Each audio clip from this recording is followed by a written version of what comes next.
Hello everyone, मैं doctor Poonam Upadhyay, आपकी gynae doctor. Welcome to a YouTube channel Bela clinic.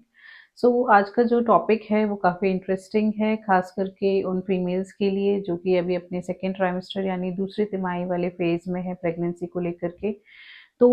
इस video को स्टार्ट करने से पहले मैं चाहूँगी, अगर बेला क्लिनिक की तरफ से कोई भी वीडियो आपको पसंद आ रही हैं तो चैनल को लाइक, शेयर, सब्सक्राइब करना आप ना भूलें। तो चलिए शुरू करते हैं। सेकेंड ट्राइमेस्टर जिसे हम गोल्डन पीरियड कहते हैं, और क्योंकि इसमें बहुत हद तक जो है आपका नौशिया यानी वॉमिटिंग जो सेंसेशन है वो काफ़ी कम हो जाता है, बच्चे की ग्रोथ अच्छे होने लगती है, आपका वेट गेन होने लगता है और काफ़ी हद तक आप इस फेज़ को एंजॉय भी कर पाते हैं, इसीलिए इसे गोल्डन पीरियड भी कहा जाता है। लेकिन आज मैं इस वीडियो में आपको बताने वाली हूँ कि सेकेंड ट्राइमेस्टर यानी दूसरी तिमाही में आपको कौन-कौन सी सावधानियाँ रखनी होती हैं, ताकि आपकी प्रेगनेंसी अच्छे तरीके से चलते रहे और आप इस प्रेगनेंसी को एंजॉय कर सकें। दूसरा, हम इस वीडियो में ये भी जानेंगे कि आपकी बॉडी के अंदर सेकेंड ट्राइमेस्टर में क्या-क्या चेंजेस आते हैं। तो सबसे पहले अगर हम बात करें डाइट को लेकर के कि क्या ऐसी डाइट में हमें सावधानियाँ लेनी है, क्या खाना चाहिए, क्या नहीं। तो इस फ़ेज़ में जनरली क्योंकि आपकी वॉमिटिंग काफ़ी हद तक कम हो जाती हैं, तो आपको प्रॉपर खाना खाना चाहिए, क्योंकि जो पहले 3 महीने होते हैं, उसके अंदर बच्चा बहुत छोटा होता है। इसीलिए डॉक्टर आपको इतना फ़ोर्स नहीं करते कि आप कुछ भी खाइए। लेकिन सेकेंड ट्राइमेस्टर में क्योंकि बच्चे की ग्रोथ जो है वो सारा कुछ आपके इंटेक के ऊपर डिपेंड करता है, क्योंकि जो आप खाएँगे वही उसी तरीके से बच्चे को ग्रोथ मिलेगी। तो इसीलिए अपने खाने-पीने पे ध्यान रखना है और इसके अंदर आपको हाई प्रोटीन डाइट लेनी चाहिए, ग्रीन लीफी वेजिटेबल्स, हरी सब्जियाँ आपको ज़्यादा से ज़्यादा खानी चाहिए। बाहर का जंक फूड आपको नहीं लेना है, वो आपको अवॉइड करना है। अब बात करते हैं एक्सरसाइज को लेकर के। तो एक्सरसाइज के अंदर जो है, क्योंकि इसमें आपका वेट गेन हो रहा है, तो रिकमेंड किया जाता है कि आपको नॉर्मल 30 मिनट्स की वॉक डेली इवनिंग में आपको लेनी चाहिए। दूसरा, आपको नॉर्मल योगा कर सकते हैं, आप नॉर्मल स्ट्रेचिंग कर सकते हैं। सेकेंड ट्राइमेस्टर यानी दूसरी तिमाही में जो एक प्रॉब्लम फीमेल्स को फेस करनी पड़ती है वो है बैक पेन की, क्योंकि आपकी कमर में दर्द होना स्टार्ट हो जाता है। वो इसलिए क्योंकि धीरे-धीरे बेबी ग्रो करता है तो बैक के ऊपर आपके प्रेशर पड़ता है।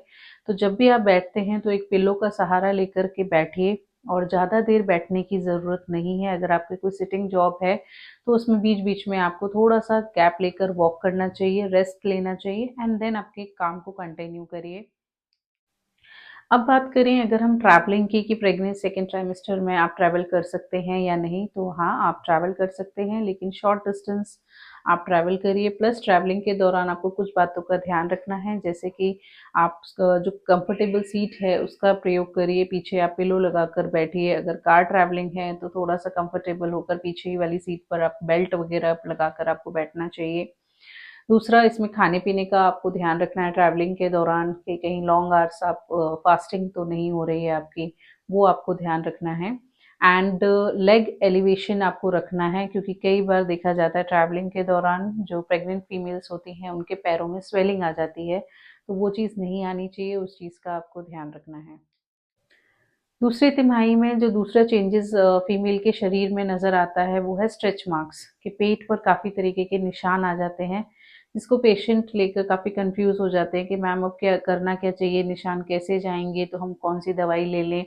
तो इसके लिए जनरली आपको बस इतना ध्यान रखना है कि आपको अपनी बॉडी को मॉइस्चराइज रखना है। आप उसमें एलोवेरा जेल या नारियल का तेल ये इस्तेमाल कर सकते हैं अपने स्ट्रेच मार्क्स पर लगाने के लिए, क्योंकि जितना आप की जो स्किन है वो ड्राई रहेगी, सूखी रहेगी, उतना आपको इचिंग होगी और इचिंग करने से वो निशान बढ़ते हैं।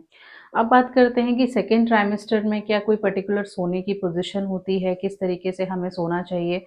तो दूसरे ट्राइमेस्टर में क्योंकि आपका बेबी बम बढ़ जाता है, पेट आपका बढ़ रहा होता है, तो उस केस में रिकमेंड किया जाता है कि आप उल्टे हाथ पर यानी लेफ्ट साइड पर करवट लेके जितना सो सकते हैं नॉर्मली कंफर्टेबल होकर, उतना आपको सोना चाहिए, क्योंकि उससे ब्लड सप्लाई जो है बच्चे को अच्छी मिलती है। प्लस आपको भी कंफर्टेबल होता है, क्योंकि आप सीधे जो है स्ट्रेट बैक पर कई बार नहीं सो पाते हैं।